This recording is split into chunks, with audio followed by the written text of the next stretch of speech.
하셔서 너의 하나님 여호와가 찬양하심으로 함께 예배로 나가겠습니다.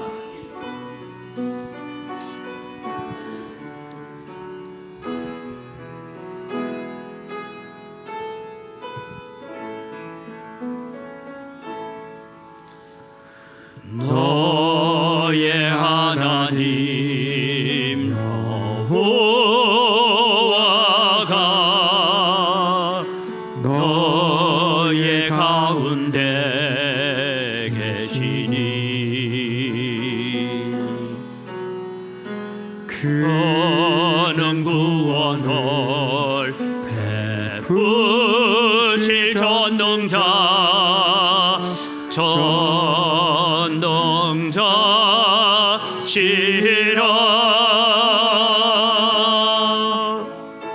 그가 너로 인하여 기쁨을 이기지 못하시며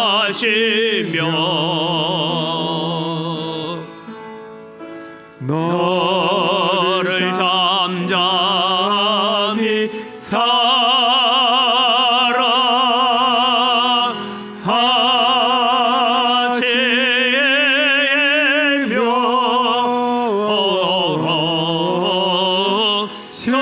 즐거이 부르며 기뻐하시리라.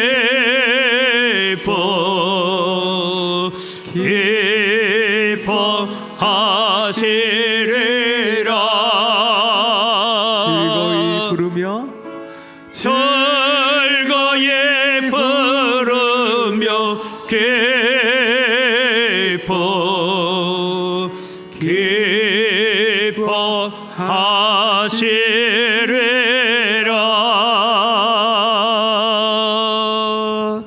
한 주간의 우리의 삶을 돌아보면서 하나님 앞에 참회하는 기도로 나아갑니다. 우리의 입술과 우리의 혀를 지배했던 말들이 무엇인지, 하나님 내 생각을 지배했던 사상은 어떤 것인지, 하나님 기뻐하지 못할 생각과 말들과 행동이 있었다면 주님 용서하시고 오늘도 저희들에게 그리스도의 보혈로 정결케 하시는 역사가 일어나게 하여 주옵소서. 깨끗하고 정결한 마음속에 하나님의 말씀을 받게 하여 주옵소서. 기도하며 나아갑니다. 살아계신 아버지 하나님, 은혜를 이 시간 감사합니다. 오늘도 저희들에게 거룩한 주일을 허락하셔서 하나님을 예배하는 자로 불러주시는 은혜를 감사합니다. 하나님을 예배하기 위해 이 자리에 섭니다. 하나님, 우리는 세상에서 겪는 여러 가지 일들로 인하여서 한 주간 동안 살아가면서 입술로 범죄하고 혀로 범죄하고 마음으로 범죄할 때가 많았던 저희들입니다. 오늘도 저희들을 정결하게 하시고 깨끗게 하여 주시옵소서. 오늘도 정결하고 깨끗한 마음 속에 주님께서 부어주시는 은혜가 넘치게 하여 주시옵소서. 살아계신 아버지 하나님, 은혜를 이 시간 감사합니다. 한 주간 동안 저희들을 지키시고 보호하시고 인도하셔서 오늘도 예배의 자리로 설 수 있는 축복을 허락하여 주신 것 감사합니다. 우리가 하나님 앞에 예배하러 나오기는 하지만 하나님 주님 앞에 설 때마다 늘 죄송하고 부끄럽고 참 하나님 앞에 회개할 것이 많은 죄인임을 고백합니다. 우리의 입술과 우리의 혀로 범죄할 뿐만 아니라 눈과 귀로 범죄하고 마음으로 범죄할 때가 참 많았습니다. 주님, 우리의 죄를 용서하여 주시옵소서. 이 시간도 주님 앞에 섰습니다. 주님, 우리에게 정결한 마음 주시옵소서. 깨끗한 마음을 허락하여 주시옵소서. 그래서 우리 속에 날마다 정직한 영을 새롭게 하셔서 하나님을 바라보고 하나님의 나의 주인 되심을 고백하며 살아가는 믿음의 거룩한 삶이 되어질 수 있도록 은혜를 더하여 주시옵소서.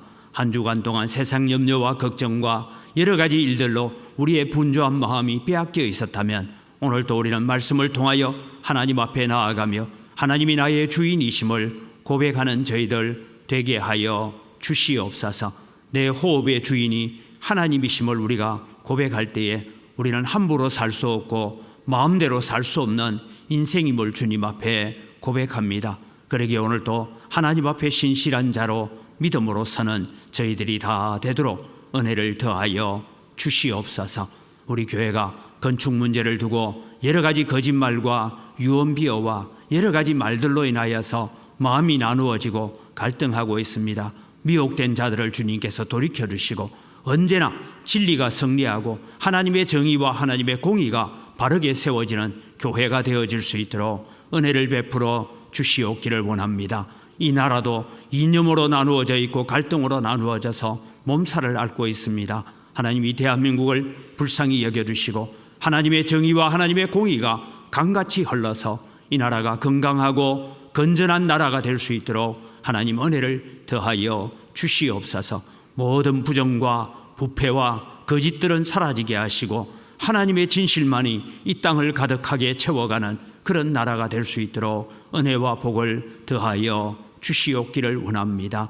하나님 오늘도 하나님을 바라보기 위해서 나와왔습니다. 사람 보지 않고 오로지 환경 보지 않고 하나님만 바라보고 하나님만 의지하는 우리의 마음속에 성령을 부어 주시옵소서. 하나님과 동행할 수 있는 믿음의 담대함을 주시고 두려움을 극복하고 이기는 믿음을 가지고 세상을 이기며 살아갈 수 있는 저희들이 되도록 은혜 베풀어 주시옵소서.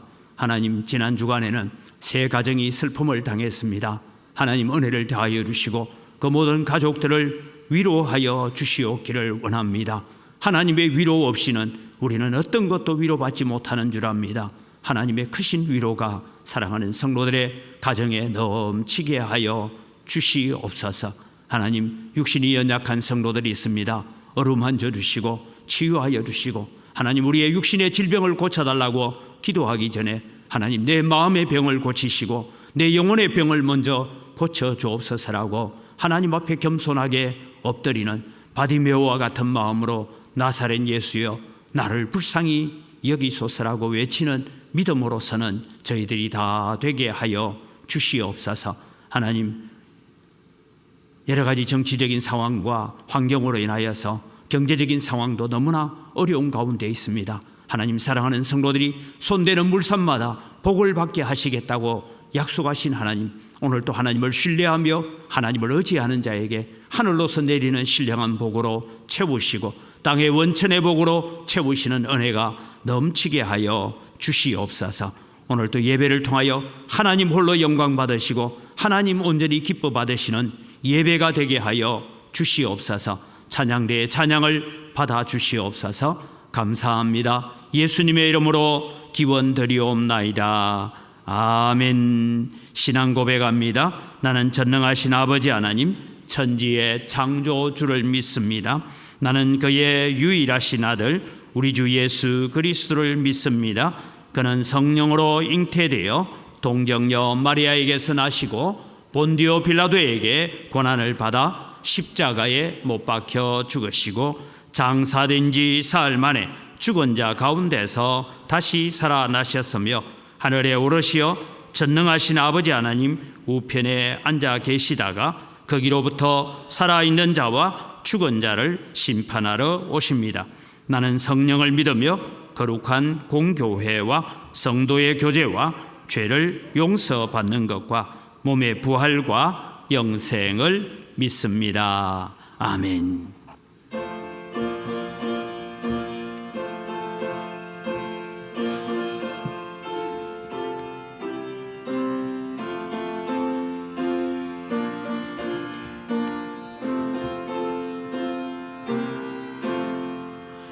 천지에 있는 이름 중 귀하고 높은 이름 주나시기 전 지으신 구주의 이름 예수 주 앞에 내가 엎드려 그 이름 찬송하면 내 귀에 들린 말씀 중 귀하신 이름 예수 주 십자가에 달릴 때 명패에서 인대로 저 유대인의 왕이요 또 우리 왕이시라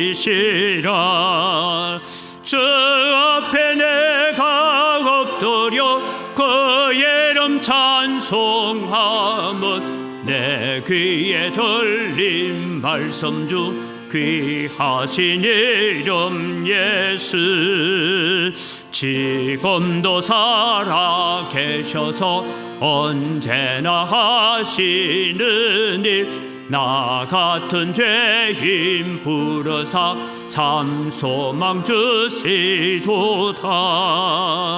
주 앞에 내가 엎드려 그의 이름 찬송하면 내 귀에 들린 말씀 중 귀하신 이름 예수. 주 예수께서 영원히 어제나 오늘이나 그 이름으로 우리에게 참 복을 내리신다.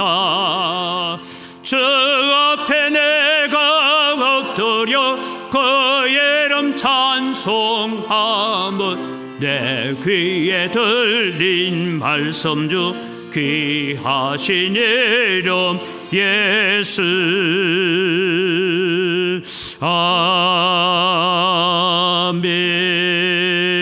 아멘.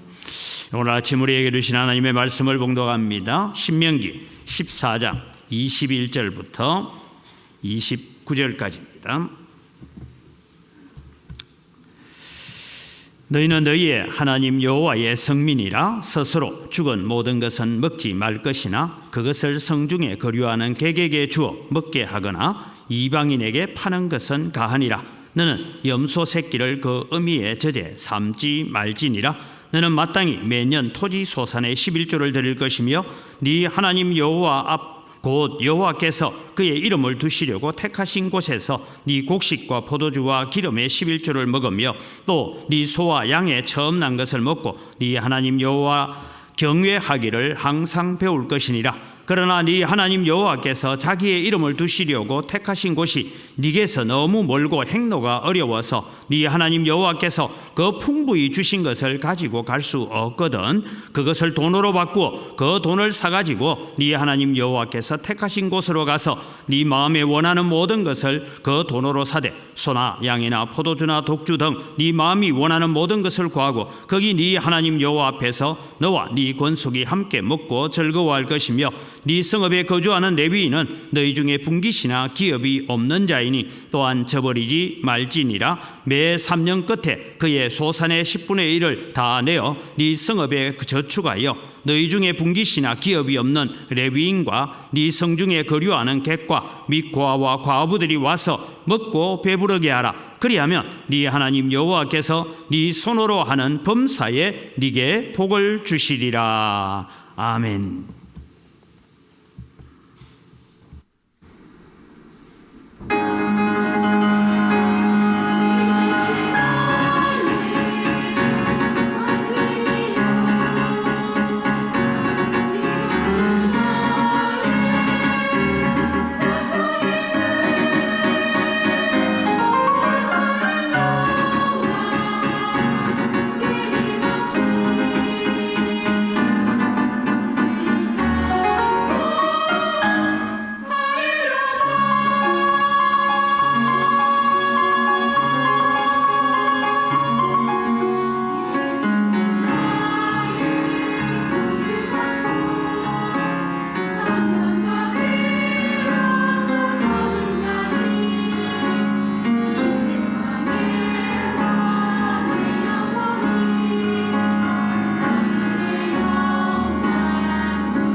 찬양을 받으시는 아버지 하나님 감사합니다. 우리는 살아가면서 어떤 환경과 어떤 형편과 어떤 어려움과 고난 가운데서라도 우리는 하나님을 찬양하고 하나님을 높이고 하나님께 감사하는 믿음을 가지고 살기를 찬양합니다.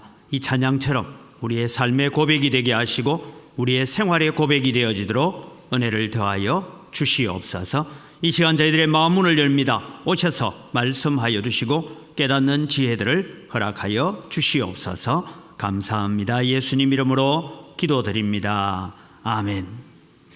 지난주에 이르는 제가 두려움을 극복하는 그런 믿음은 어떤 것인가를 말씀드렸는데 오늘 우리 다시 신명기로 좀 돌아와서 지지난주에 말씀드렸던 것처럼 참 신앙은 구별된 생활이다라는 주제를 다시 한번 말씀을 통해서 살펴보려고 합니다. 지난번에 제가 말씀을 드리면서 우리의 삶으로 하나님께 영광을 돌린다라는 것은 다른 것이 아니라 세상 사람들과는 다른 모습, 세상 사람들과는 구별된 모습을 가지고 살아가야 된다라는 것을 말씀을 드렸습니다. 그냥 여러분 우리가 밥 먹을 때 기도하는 것으로 우리가 다른 것을 보이는 것이 아니라 우리의 삶의 영역 가운데서 보여줘야 되는데 왜 우리는 구별된 삶을 살아야 되느냐 하면 하나님께서 우리를 거룩한 백성이고 성민이고 하나님의 자녀로 불러주셨기 때문입니다. 그 다음에 거룩한 백성들은 지나치게 가족의 죽음 때문에 슬퍼하거나 그렇게 하지 말라 하는 얘기를 지난번에 드렸습니다. 이번 주에 제가 장례식을 3건을 예배를 드리고 왔습니다. 오면서 참 제가 볼 때 연세가 많으신 분들이 돌아가실 때는 그래도 우리가 상주들을 좀 위로하고 격려하는 것은 참 쉽습니다만은 27살의 청년이 하나님 앞에 부름받아 간 것에 대해서는 목사도 차마 무슨 말로 위로를 해야 되고 격려해야 될지 참 힘든 날이었다라고 제가 고백합니다. 그럼에도 불구하고 하나님께서 말씀하여 주시고 말씀을 통하여서 우리 권사님이나 또 집사님이 가족들이 위로받는 것을 보고 하나님의 말씀의 능력이 여기에 있구나. 목사가 할 수 있는 게 아무것도 없습니다. 근데 하나님의 말씀으로 위로하고 하나님의 언약의 말씀을 들려줄 때에 그 말씀을 가지고 위로받는 것을 보고 말씀의 능력이 바로 이것이구나 하는 것을 깨닫게 되었습니다. 그래서 오늘 또 여러분 우리는 살아가면서 천국에 대한 삶, 천국에서 만날 소망이 있기 때문에 우리는 이 세상이 마지막인 것처럼 소망 없는 자들처럼 슬퍼하지 말라라는 이 장례를 통하여서도 뭘 보여주라고요? 불신자들에게 이방나라 사람들에게 하나님을 믿는 것은 이런 것이야 라고 보여주는 삶을 살아야 된다라고 했고요. 그 다음에 우리 음식에 대한 얘기를 했죠. 먹어도 되는 짐승, 못 먹는 짐승, 거기에 대한 이야기를 쭉 해가면서 성경이 적고 있는 것은 뭐냐? 가장 기본적인 식생활에서부터 우리는 너희와 다른 삶을 살고 있다, 구별된 삶을 살고 있다라는 것을 보여주어야 한다라는 것을 말씀을 드렸습니다. 그런 차원에서 오늘 우리가 크게 보면 3번째지만 오늘 주일은 첫 번째로 거룩한 백성은 지나치게 세상 재물의 노예가 되지 말아야 한다라는 것을 말씀을 드리려고 합니다. 사람들은 돈을 모으는데 혈안이 되어 있습니다. 여러분도 돈 많이 모으고 싶죠? 어떻게든 우리는 돈을 많이 모으고 집도 30평에서 40평 가고 싶고 40평에서 50평으로 옮기고 싶고 이것이 우리 모두의 욕망입니다. 그 자체가 죄가 절대 아닙니다. 여러분 우리는 그런 거룩한 욕망을 가지고 살아가야 됩니다. 그런데 여러분 문제는 사람들은 돈을 모으기 위해서 어떤 부정이나 불법도 목적을 향해서 나아가는 데 있어서 그것을 눈 감아버리고 그렇게 간다는 것이죠. 그래서 많은 재물만 모으면 된다라고 생각합니다. 그래서 여러분 가끔씩 기업 총수들이 비자금을 만들었다 해가지고 감옥에 가기도 하고요. 공무원들이 부정축제를 했다라고 해서 별의 별짓을 다 합니다. 그래서 사람들을 위하여서 돈이 만들어졌는데 지금은 돈을 위해서 사람들이 살아가는 그런 시대를 우리가 살아가고 있다라는 것이죠. 이것을 여러분 우리가 부인할 수는 없습니다. 그러나 오늘 성경은 우리에게 무엇을 말씀하고 있느냐 하면 재물의 노예가 되지 말라라고 말씀하고 있다라는 것을 오늘 우리는 성경을 통해서 살펴보려고 합니다. 오늘 특별히 여러분 우리가 바라봐야 되는 것이 그렇습니다. 우리 교회도 여러 가지 지금 재개발 때문에 또 건축 때문에 어려움을 겪고 있는데 그 어려움의 가장 큰 이유가 뭘까 하니까 결국은 목사가 어떤 이명 계약서를 써가지고 조합으로부터 뭐 뒷돈을 받는 것처럼 자꾸 말을 하다 보니까 그 말에 사람들이 자꾸 속아 넘어가는 거예요. 예. 그러나 여러분, 제가 말씀드렸던 것처럼 우리는 어떻게 하든 교회를 바로 세우고 교회를 든든하게 세워가는 일에 대해서 우리가 기도하고 관심을 가지고 살아가야 될 것입니다. 그래서 여러분, 제가 우리 건축에 대한 기도를 할 때 제일 처음에 제가 드렸던 기도가 있습니다. 그것이 뭐냐면, 콘크리트 건물 아무리 잘 지었고 아름답게 지으면 뭐하냐? 우리의 마음의 성전이 아름다워야 된다라고 얘기했어요.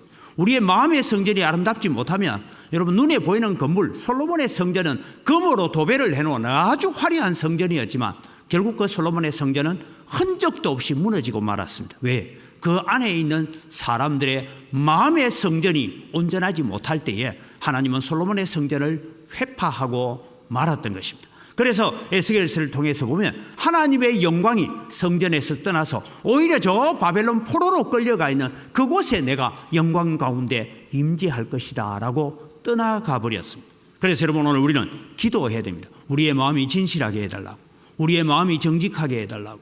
그래서 우리는 진실하게 하나님 앞에 나아가는 일들을 우리가 감당해 가야 됩니다.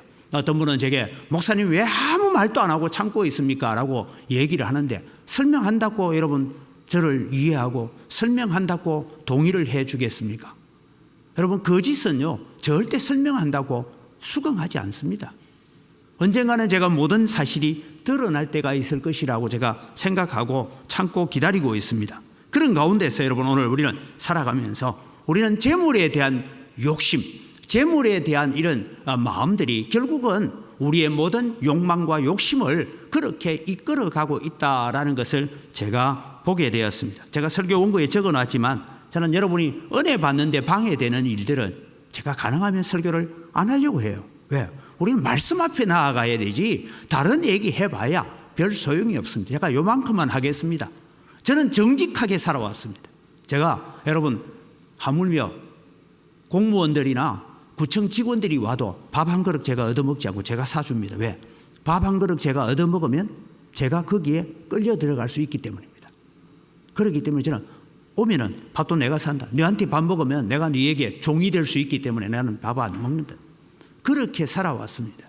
그런데 여러분, 이런 일들, 목사가 뒷돈을 챙기고 목사가 또 뭐 설계사로부터 돈 받아가지고 아들 사업비 대주려고 한다. 그런 얘기를 하는데 제 아들 사업 잘하고 있습니다. 걱정하지 마십시오. 예. 그래서 여러분, 오늘 우리는 살아가면서 이 돈 문제가요, 모든 인생의 문제를 돈 앞에 다 휩쓸어 갑니다. 이게 그냥 뭐 홍수처럼 우리를 이끌어 갑니다. 그래서 오늘 성경은 지나치게 세상 재물의 노예가 되지 말라. 무슨 얘기를 하고 있느냐 하면 21절 하반절을 보면 이런 말씀이 나옵니다. 너는 염소 새끼를 그 어미의 젖에 삼지 말지니라. 도대체 이게 무슨 얘기일까 하고 성경을 연구를 해보며 여기에 많은 학자들의 견해가 있는데 크게 보면 세 가지로 나누어집니다. 하나는 왜 염소 새끼를 그 어미의 젖에다가 삼느냐. 이게 너무나 잔인하지 않습니까? 이런 일들이 왜 일어나느냐 하니까 첫 번째 견해는 더 맛있는 요리를 하기 위해서 그렇게 했다라고 얘기하는데, 여러분, 많은 요리사들의 표현을 들으면 오히려 젖에 이 염소 새끼를 삶는 것은 더 고기를 맛이 없게 한다고 합니다. 그러나 하여튼 이 첫 번째 주장을 우리가 받아들이면 여러분, 성도들에게 저는 부탁합니다. 어디 맛있는 거 있다 해가지고 먹으러 가는 거 죄 아닙니다. 오늘도 그게 부담 가지면 안 돼요. 맛있는 거 있으면 먹으러 가셔야 되는데, 너무 지나치게 몸에 좋은 거, 맛있는 거 이거 찾아다니는 건 그건 제가 볼 때 그렇게 하나님 앞에 좋은 태도는 아니다. 우리가 뭐 어떤 기회가 있으면 먹을 수 있잖아요. 근데 그것을 지나치게 우리는 성도가 미식가가 되는 것을 하나님은 기뻐하지 않는다는 거예요. 두 번째는 주술과 미신적인 요소입니다. 일종의 마술로서 신에게 제물을 바칠 때 이렇게 했다는 것입니다. 더 많은 짐승의 새끼를 얻기 위해서 그렇게 했다라는 주장이 있습니다. 특히 여러분, 사람도 그렇게 했던 적이 있습니다. 자기의 맏아들을 제물로 인신제사를 드림으로써 이 가나안 사람들은 더 많은 제물을 축적하고 더 많은 자녀를 낳는다라는 그런 의미에서 주술과 미신적인 요소가 있었다라고 이야기합니다. 그래서 여러분, 오늘 기억해야 됩니다. 제물은 하나님께서 주셔야 얻을 수 있는 복이라는 것을 기억하시기를 바랍니다. 그래서 우리는 하나님을 더 잘 섬기려고 해야 됩니다. 그 다음에 세 번째는 토지의 수확을 하면서 땅을 더 비옥하게 하기 위해서 이 일을 했다라는 그런 주장이 있습니다. 염소 새끼를 여러분 어미의 젖에 삶아서 그 영양분을 밭에다가 뿌렸다는 거예요.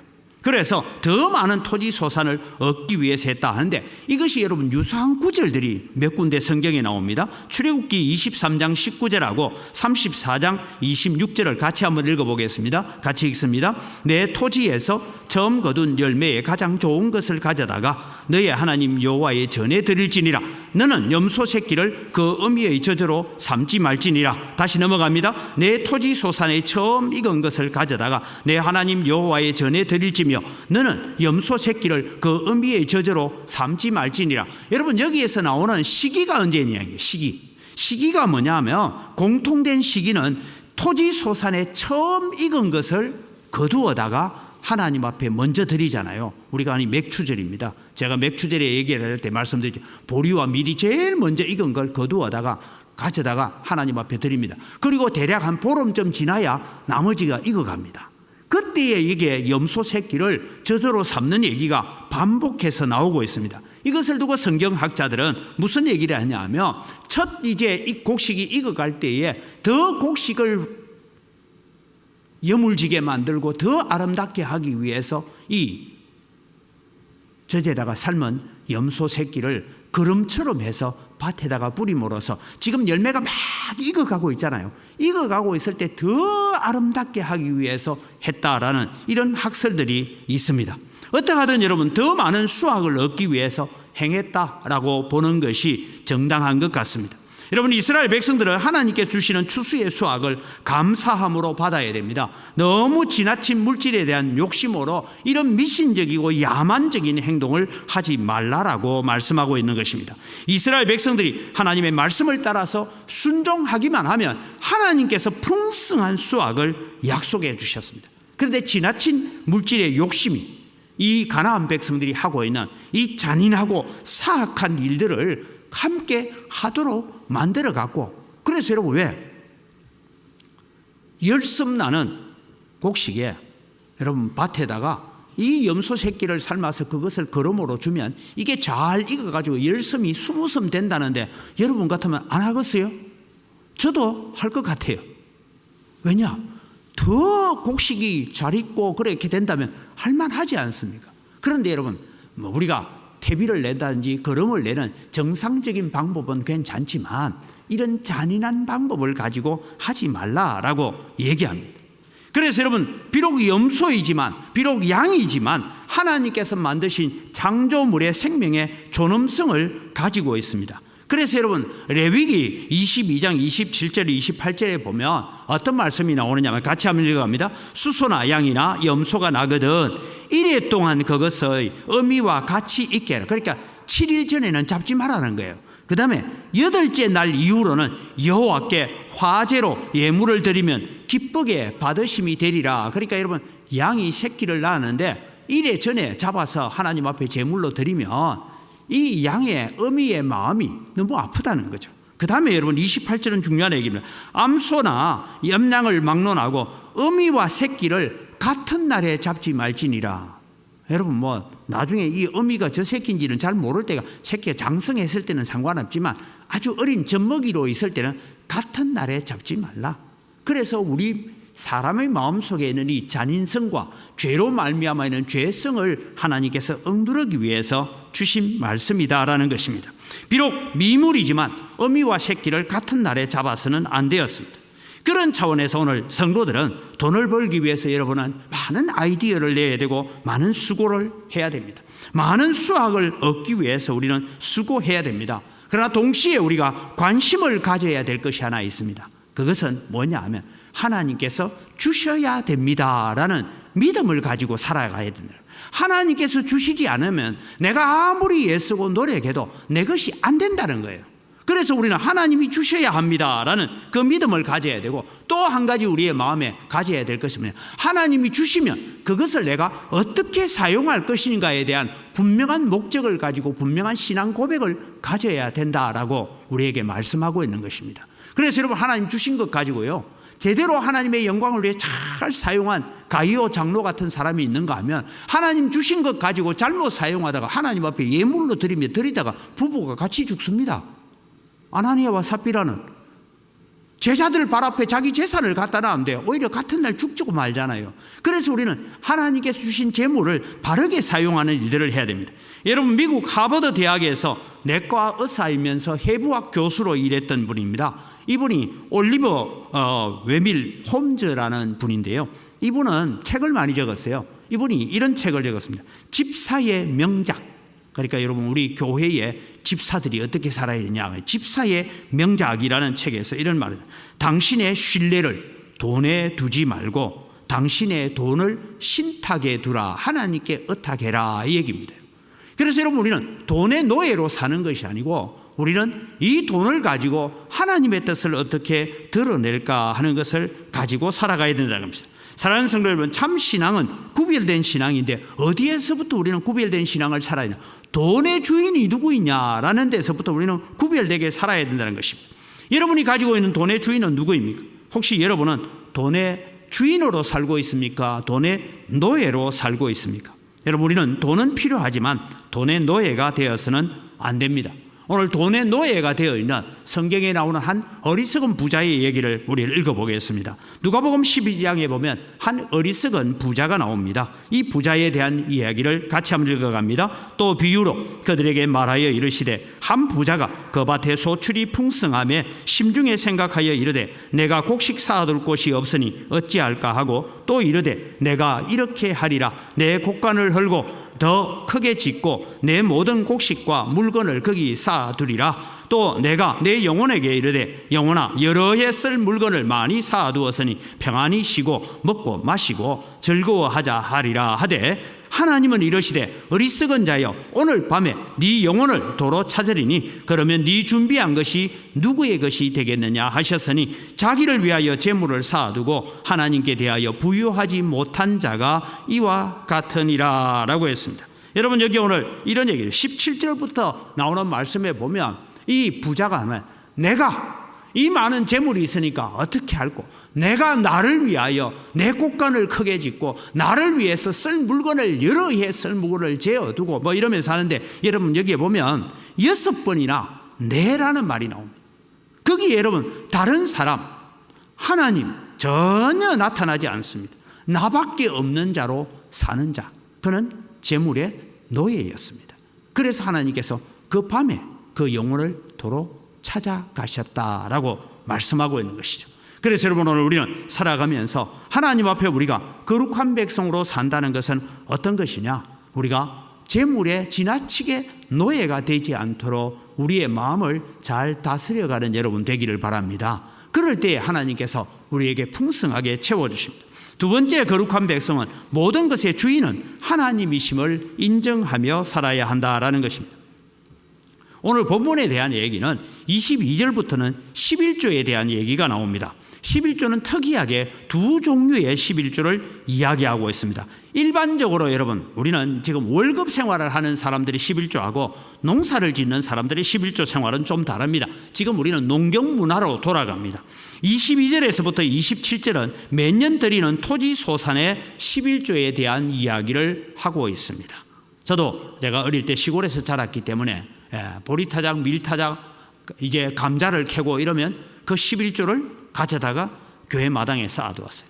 그 다음에 가을이 되면 이제 보리타작을 하고 고구마를 캐고 뭐 또 농토가 되어오면 거기에 대한 11조를 또 그냥 물건을, 헌물을 그대로 가져다 왔어요. 그럼 나중에 이제 교회가 그것을 팔고 뭐 어떻게 해서 하기도 하고 교육자 식량도 하기도 하고 그렇게 하면서 생활했던 것을 기억을 합니다. 그렇게 11조를 가져옵니다. 이것이 매년 드리는 11조입니다. 그런데 두 번째 11조는 뭔가 하면 매 3년 끝에 그의 소산의 11조와 가축의 11조를 내는 것을 이야기하고 있는데, 이 두 번째 11조의 규정은 이런 것입니다. 레위기 27장 32절에 33절을 읽어보면 이 말씀이 이해가 됩니다. 같이 읽겠습니다. 모든 소와 양의 11조는 목자의 지팡이 아래로 통과하는 것에 10번째의 것마다 여호와의 성물이 되리라. 그 우열을 가리거나 바꾸거나 하지 말라. 바꾸면 둘 다 거룩하리니 무르지 못하리라. 그래서 여러분, 내가 양을 치고 있습니다. 양을 치는데 이해를 하면 이런 것입니다. 제2의 11조 규정은 목축을 하는데 3년에 한 번씩 양떼를 오늘 11조를 드리는 날이다 하고는 양이 한 마리만 지나갈 수 있는 통로를 만들어 놓고 양이 지나갑니다. 하나, 둘, 셋, 넷, 다섯, 여섯, 일곱, 여덟, 아홉, 10번째 빠져. 10번째는 빼냅니다. 근데 여러분, 마침 지나가는데 10번째가 저게 종자로 서야 되는 건데 뭐 이럴 때가 있다는 거죠. 그래서 그런 마음이 생길 때도 우열간에 바꾸지 마라. 바꾸면 둘 다 거룩하다. 둘 다 구별돼서 둘 다 드려야 된다 이 뜻입니다. 그래서 여러분 우리는 3년이 되어갑니다. 예를 들면 이렇게 생각해 보죠. 제가 양이 500마리가 있었습니다. 이제 3년째 되는 때에 양 500마리를 가지고 11조를 드렸으니까 50마리 빠졌습니다. 50마리는 어디로 가느냐? 레위 지파에게 가져다 주면 레위 지파는 그것을 고아와 과부와 나그네 된 자들을 위해서 그것을 사용합니다. 레위인들은 자기들의 성을 받고 레위인들만 가꾸는 목축장을 별도로 있었습니다. 그래서 드립니다. 3년이 지났어요. 제 양이 1000마리가 됐습니다. 그럼 여러분 앞에 450마리는 11조 한번 했잖아요. 빼고 나머지만 가지고 할까요? 아니에요. 다시 1000마리를 통과시키는 거예요. 그렇게 보면 앞에 3년 전에 450마리는 이미 11조에서 제외됐던 양들인데 또 거기서 또 11조로 하는 것이죠. 어떻게 보면 이중과세처럼 보이기도 합니다. 그런데 여러분 오늘 이 제2의 11조를 드리는 방법에 대해서 오늘 우리가 바라보면서 하나님께서 무엇을 약속하고 있느냐 하면 이 실제 사람들에게는 상당한 부담처럼 느껴질 수도 있다는 거예요. 왜냐하면 450마리에 대해서는 45마리, 45마리는 3년 전에 11조 한 거에 대한 또 11조를 드린다는 것이죠. 그런 이중처럼 보여지고 있습니다. 그런데 이 11조를 통해서 하나님께서 뭘 말씀하고 있느냐 하면 모든 것의 주인은 너가 아니라 나다라는 것을 하나님께 인정하고 고백하는 구별된 삶, 좀 남다른 삶을 살아라 그렇게 말씀합니다. 그래서 오늘 23절 마지막 절에 보면 이런 말씀이 있습니다. 23절 마지막에 나오는 것은 하나님께서 네 하나님 여호와 경외하기를 항상 배워라. 이 11조를 드리는 일, 제2의 11조입니다. 이 제2의 11조를 드리는 방법을 통해서 11조를 얼마 했느냐 이게 중요한 것이 아니라 이 11조를 드리는 일을 통해서 너의 하나님 여호와 경외하기를 배워라. 제가 경외라는 말을 자주 사용했습니다. 경외는 하나님을 두려워하는 것이고 경외는 하나님을 존경하는 것이고 경외는 하나님의 성품을 닮아가는 것이라고 했습니다. 다르게 말하면 나는 하나님께서 모든 것을 책임져 주신다는 믿음을 갖고 사는 것입니다. 그래서 11조를 드리면서 이 양도, 이 소도 모든 것은 하나님의 것입니다라고 고백을 합니다. 그리고 11조를 드리고 나면 나머지 9개는 누구의 것입니까? 내 것이 아니라 나머지 9도 하나님의 것입니다. 그래서 우리는 11조를 드리는 일을 통해서 세상 사람들에게 나는 하나님을 경외하는 자라는 것을 보여준다는 거예요. 다르게 말하면 나는 재물의 노예가 아니라 나는 하나님의 노예다. 나는 하나님의 종이다라는 것을 보여주는 모습을 가지고 살아라. 그래서 그 삶을 바라보며 이방 사람들이 저 뭐하는 짓이고 저거 3년 전에 하더니만 또 3년 뒤에 또 하네. 그런데 그 양떼를 다 끌고 또 레위 지파에게 가져다 줍니다. 그럼 레위 지파는 또 그것을 받아서 고아와 과부와 나그네와 가난한 자들을 위해서 사용하기도 하고 그렇게 쓰는 것을 바라보면서 이방 사람들, 즉 하나님을 믿지 않는 사람들이 야 저래 살아도 우리보다 양떼가 더 늘어나는구나.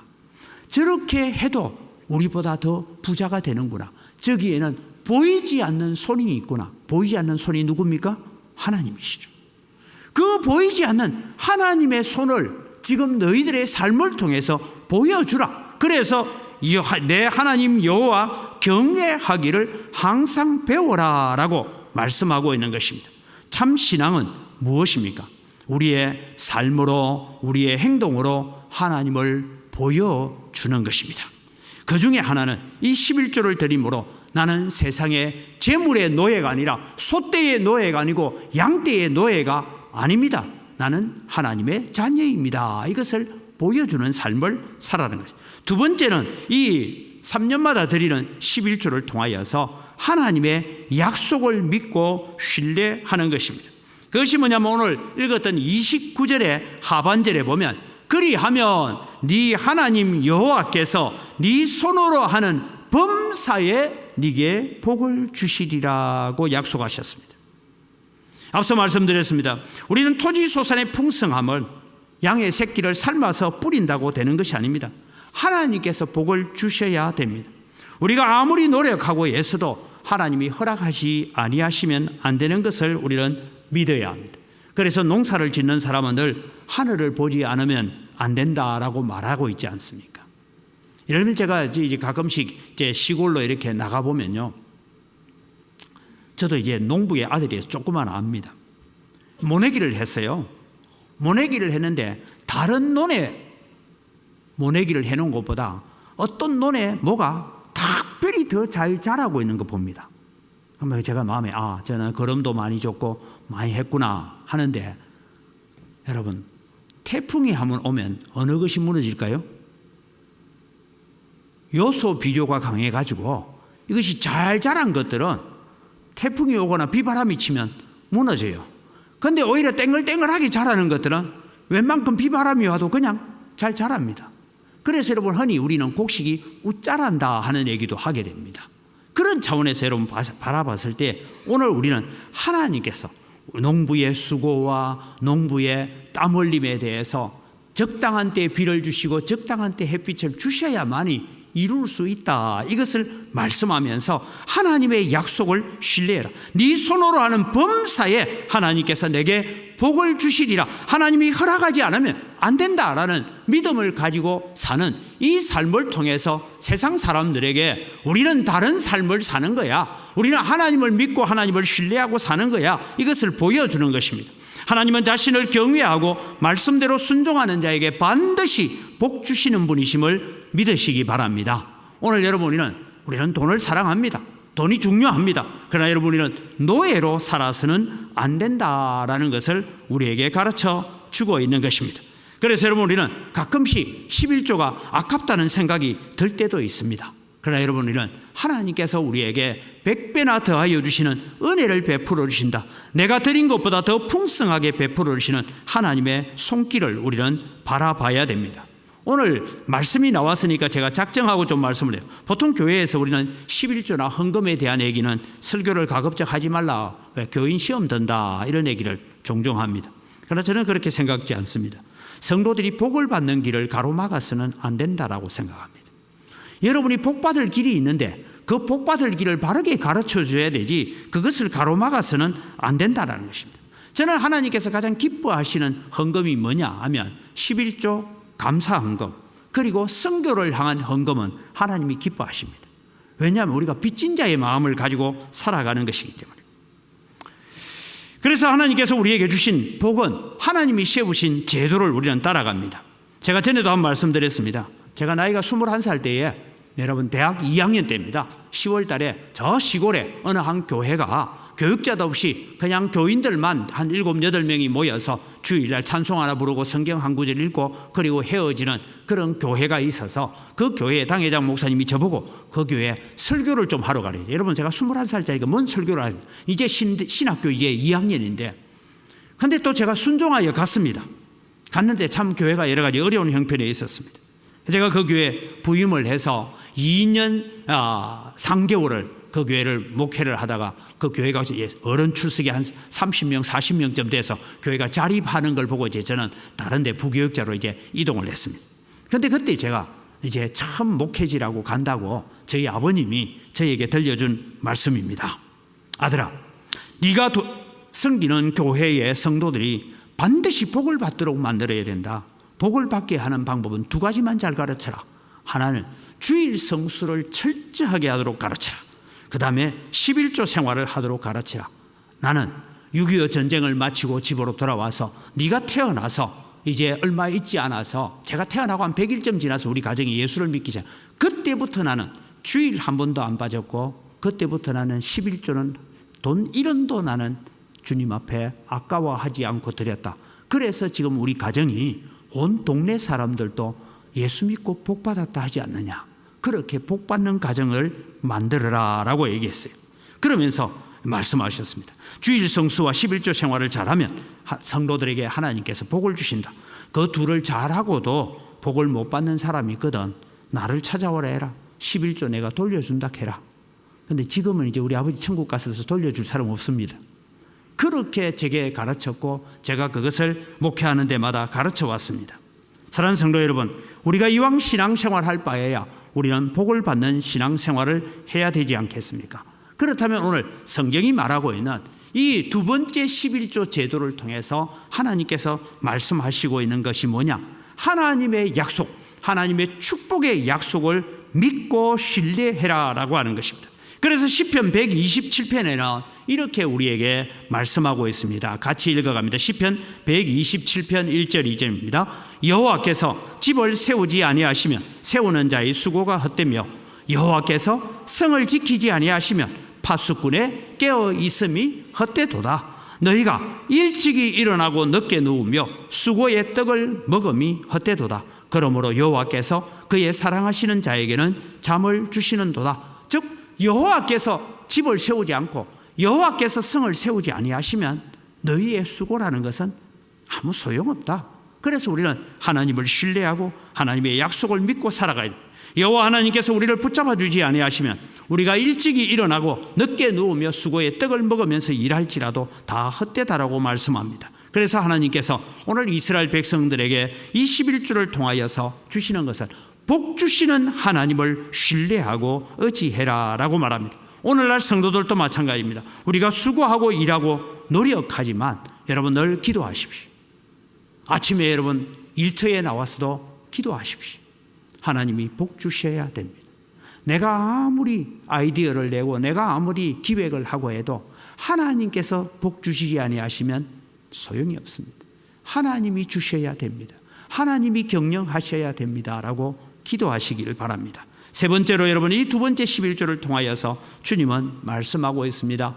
나의 주인은 하나님이심을 고백하라라는 것입니다. 지금 이스라엘 백성들이 11조를 드리는 것에서 우리에게 주는 교훈이 있습니다. 11조는 우리의 생활 중에서 아주 중요한 요소 중에 하나이기는 하지만 중요한 것은 10분의 1을 드리면서 근본적으로 모든 우주 만물의 주인은 하나님이심을 인정하는 것입니다. 그래서 여러분 오늘 우리가 재물을 얻었습니다. 그 얻은 것은 뭡니까? 주께서 우리에게 재물 얻을 능력을 주셨습니다라고 신명기에 기록하고 있지 않습니까? 그래서 여러분 우리는 주님이 주신 재능, 주님이 주시는 능력, 주님이 주시는 은혜로 말미암아 재물 얻을 능력을 우리에게 주셨다라는 것을 기억해야 돼요.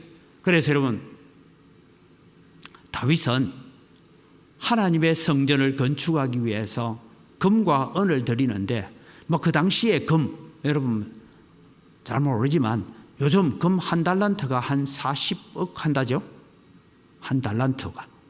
네. 그럼 여러분 우리 금 한 돈이 지금 거의 한 40만 원 정도 하니까. 그런데 여러분 이 금을 하나님 앞에 드리면 다윗이 예루살렘 성전을 솔로몬에게 짓게 하기 위해서 드린 돈으로 그때 돈하고 지금은 좀 환산이 다르겠지만 돈으로 드리면 10조가 넘는 금을 드립니다. 그것을 드리고 난 다음에 다윗이 고백합니다. 이 모든 것이 다 주의 손으로부터 왔사오니 내가 주의 손으로부터 받은 것 가지고 주님께 돌려드릴 뿐입니다. 오늘 여러분 우리는 우리의 신앙 고백 가운데서 고백하며 살아가야 됩니다. 우리는 11조뿐만 아니라 나머지 9도 하나님의 것임을 기억해야 됩니다. 그래서 여러분 우리의 주인은 하나님이시다. 그래서 여러분 우리는 나머지 9 가지고 사용할 때도 우리는 기도하면서 거룩한 청지기로 거룩한 관리자로 잘 사용해야 됩니다. 11조 잘 드리고 난 다음에 나머지 9 가지고 술 마시고 담배 피우고 엄란한 일을 위해서 사용한다면 이미 드린 11조는 효력이 없고 가증한 것이 된다라고 말씀하고 있는 것입니다. 하나님께서 오늘 11조를 통하여 우리에게 묻습니다. 참 신앙이란 무엇이냐? 즉 이방 사람들이 이스라엘 백성이 드리는 이 11조를 드리는 일이나 이런 일들을 가만히 쳐다보면서 저것들 도대체 뭐 하는 일인가라고 쳐다보겠지 않겠습니까? 그때 그들은 고백합니다. 이 모든 것의 주인은 내가 아니라 하나님이십니다. 이 질문에 분명한 답변을 던져주라는 것입니다. 모든 것이 다 하나님으로부터 왔다라고 고백하라는 것입니다. 그 고백대로 살아가라는 것입니다. 여러분, 우리는 단순히 말라기 3장 10절 때문에 11조를 하지 마시기 바랍니다. 그것은 하도 안 하니까 하나님께서 말씀한 거예요. 그러나 우리는 하나님 앞에 감사함으로 삽시다. 내게 있는 모든 것이 하나님의 손으로부터 왔다는 것을 우리는 고백하며 사시기 바랍니다. 11조를 통하여 우리는 물질까지도 구별된 삶을 살고 있다라고 세상 사람들에게 보여주는 증거를 통해서 참 신앙을 가지고 살아가야 됩니다. 그래서 우리는 내게 있는 모든 것이 하나님의 손으로부터 왔습니다. 하나님의 손으로부터 받은 것 가지고 주님을 위해서 드리고 나머지 9가지고는 감사하면서 잘 사용하겠습니다. 그런 마음을 가지고 살아가는 자에게 하나님께 다시 약속합니다. 그리하면 내 하나님 여호와께서 네 손으로 하는 범사에 네게 복을 주시리라.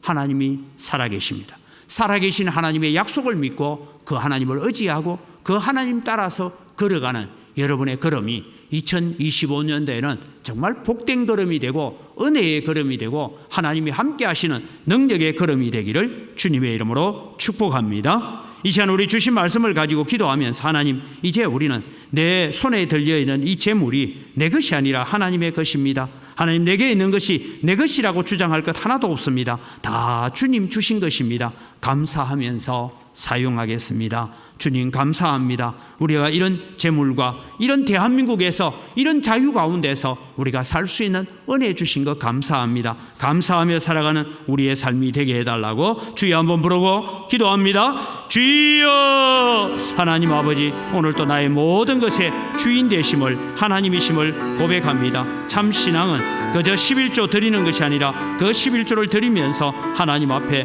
모든 재물의 주인은 하나님이시고 모든 것의 주인은 하나님이심을 고백하는 삶을 살아가야 되는 것을 저희들에게 가르쳐 주셨습니다.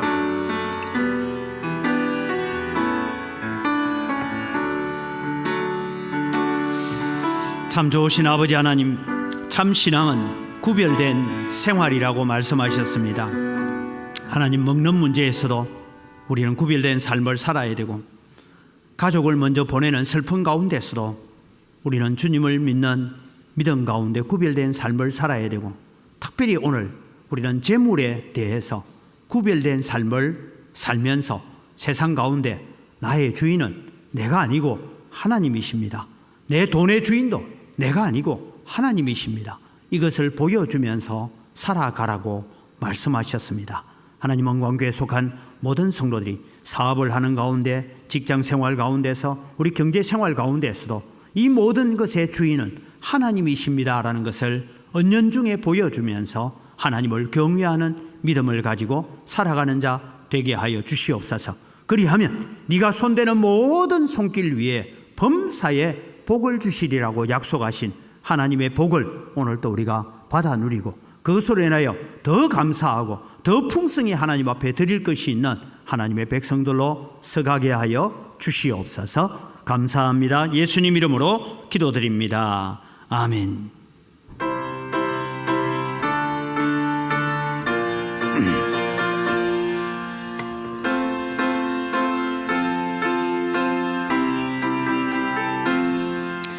나 이제 주님의 새 생명 얻었모, 옛것은 지나고 새 사람이로다.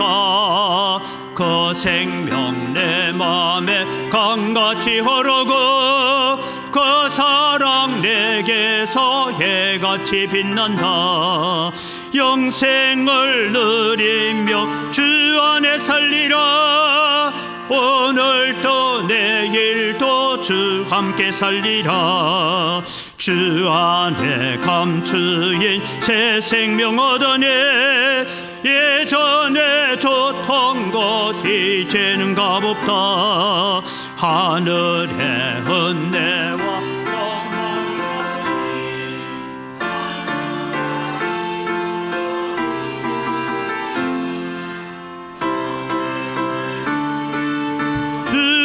살리라. 오늘도 내일도 주 함께 살리라.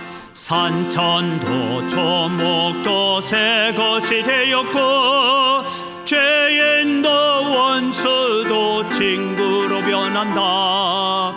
새 생명 얻은 자 영생을 누리니 주님을 모신 맘 새 하늘이로다. 영생을 누리며 주 안에 살리라. 오늘도 내일도 주 함께 살리라. 주 따라가는 길 험하고 멀어도 찬송을 부르며 뒤따라가리라.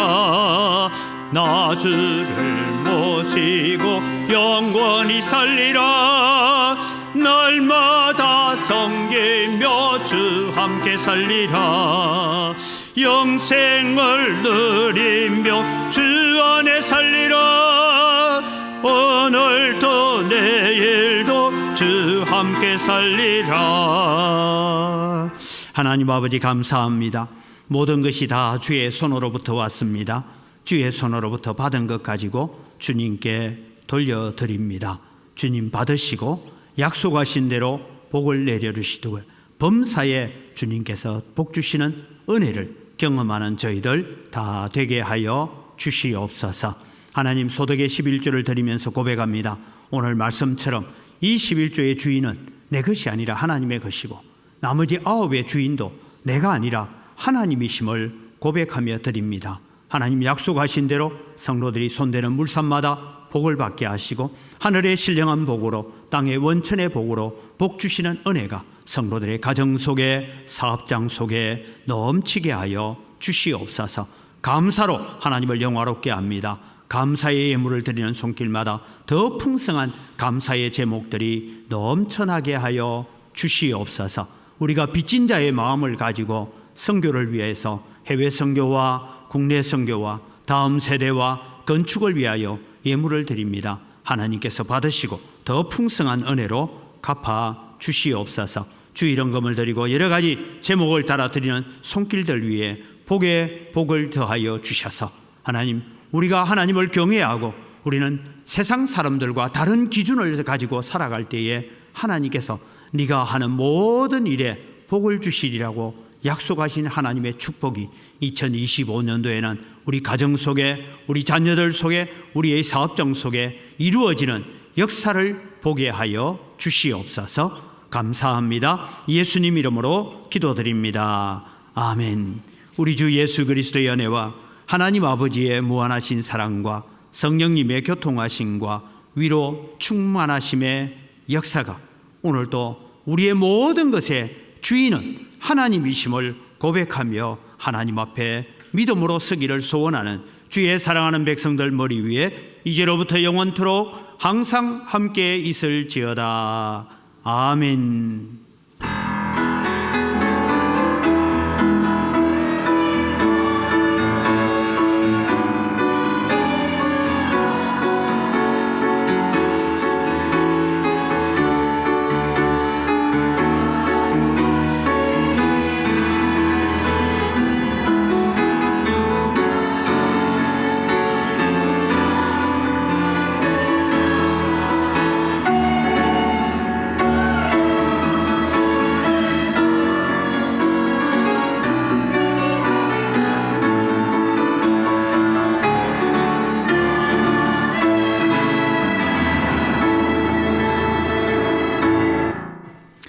예, 우리 옆 사람 인사합니다. 감사합니다.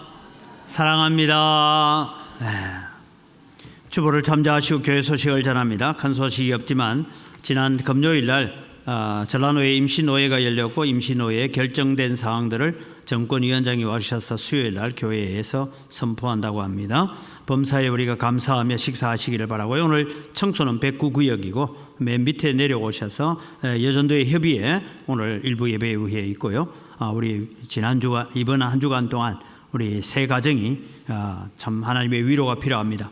우리 방언신 집사님, 김남희 집사님 모친 장례를 치렀고 또 조은세 이제 나이로는 27살인데 참 안타깝게 하나님의 부름을 받았습니다. 특별히 우리 조남정 성도와 우리 이경미 권사님에게 많은 위로가 필요하다라고 생각합니다. 위에서 기도해 주시고 다음 주일날 교회 오시면 손 한번 꼭 잡아주시고 우리는 천국에서 만날 소망을 다시 나눌 수 있기를 바랍니다. 우리 김경순 집사님 또 우리 모친상을 치루었습니다. 함께 위로를 해 주시기를 바랍니다. 우리 다 같이 자리에 일어나셔서 함께 우리는 참 구별된 신앙은 우리가 돈에서부터 구별된 삶을 살아가야 된다는 것을 고백하면서 서로를 축복합니다.